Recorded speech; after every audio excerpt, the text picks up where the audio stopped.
Olá, alunos, tudo bem com vocês? Hoje, na nossa aula de matemática, nós vamos aprender números ordinais.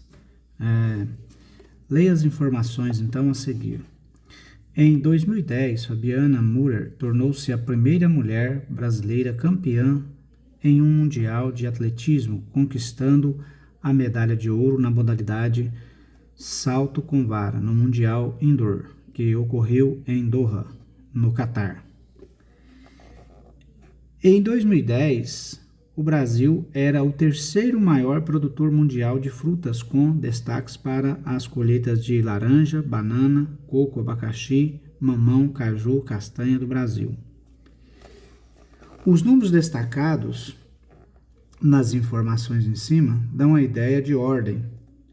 Por esse motivo, são denominados números ordinais. Então, nós temos aqui, nessas informações aqui, os números em destaque. Primeira, terceiro. Esses números aqui, então, nos dá uma informação sobre ordem, né? Então, por isso são chamados números ordinais.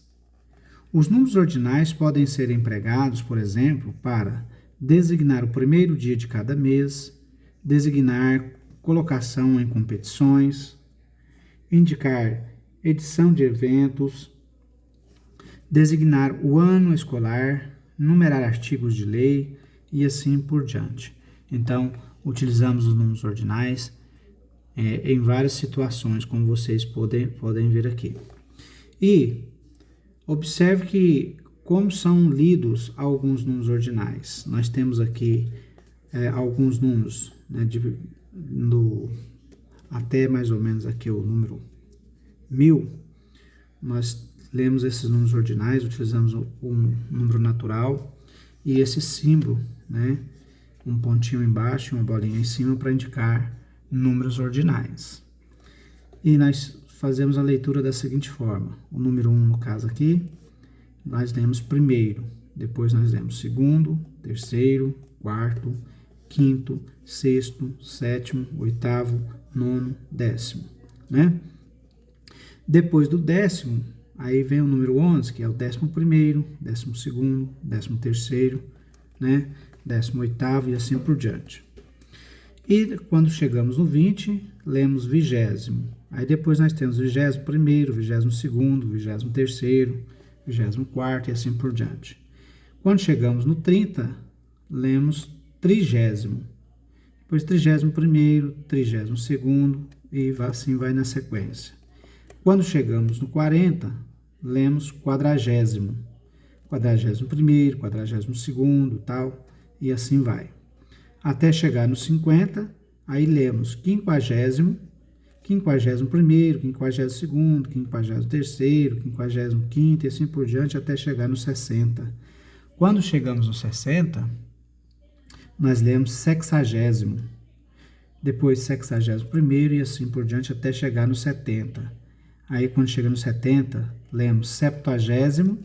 Depois, quando chegar no 80, octogésimo. E no 90, nonagésimo.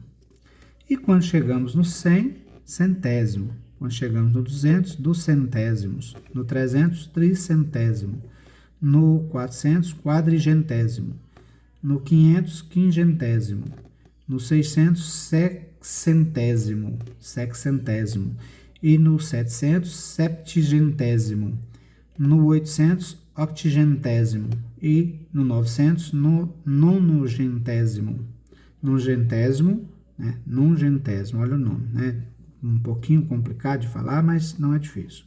A gente fazendo aí a leitura diária, a gente consegue falar normalmente. E quando chegamos no 1000, milésimos.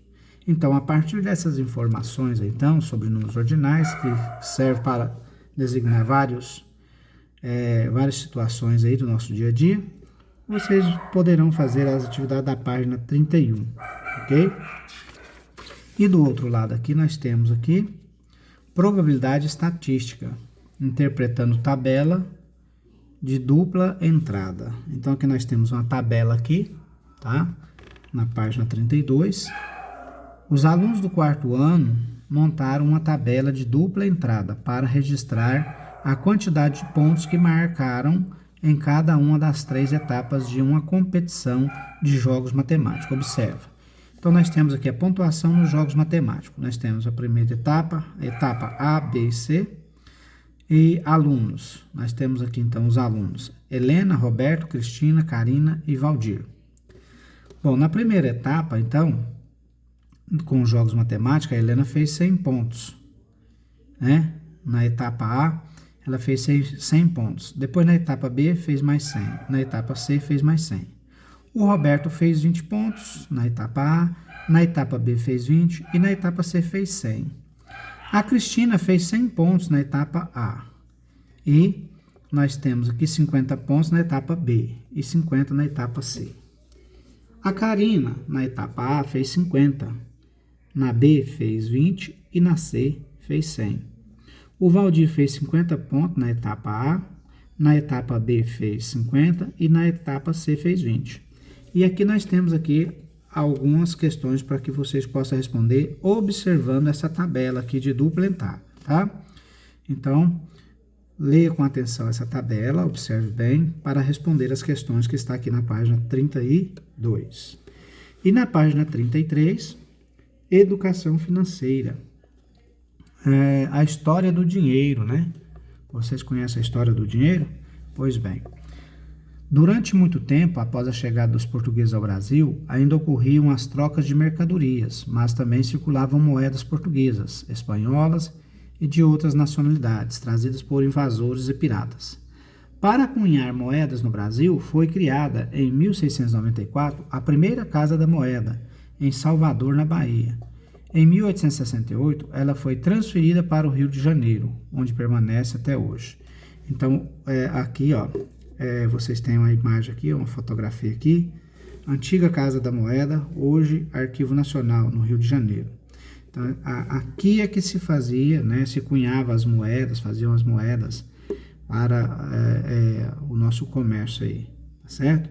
E aí nós temos aí duas questõezinhas para que vocês possam responder em relação à história do nosso dinheiro, ok? Então fica aqui o meu abraço para vocês e bom estudo.